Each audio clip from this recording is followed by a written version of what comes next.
In today's video, I'm going to teach you how to run PostgreSQL to Metabase 2026, step by step.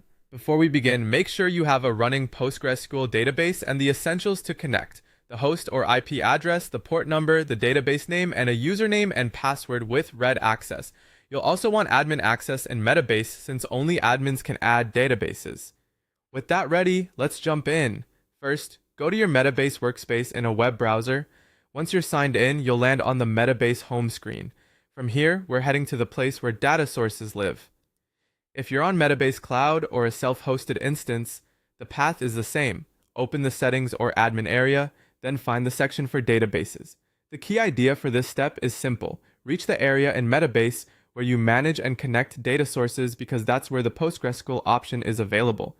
Next, click on PostgreSQL. This tells Metabase which database engine you're connecting. If you see a list of engines, choose PostgreSQL from that list. Selecting the right engine ensures Metabase loads the correct connection fields and drivers under the hood, which is crucial for performance, time zones, and typing data correctly. If you don't see PostgreSQL, double-check your permissions or confirm your Metabase version includes the PostgreSQL driver, which it does by default in current releases. Now click on Add a Database and fill in the required information.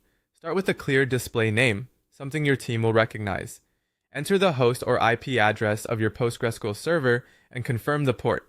The default is 5432, and that's correct for most setups.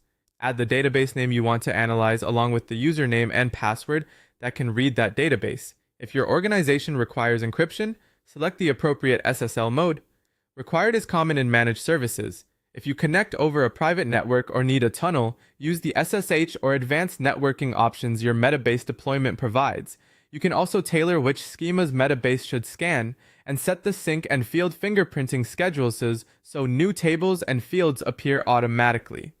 A daily scan works well for most teams, but increase frequency if your schema changes often. When everything looks good, save the connection. Metabase will test it, then begin syncing your tables and fields. If the connection test fails, verify the host, port, and credentials. Confirm the database allows inbound connections from your Metabase server, and check firewall rules.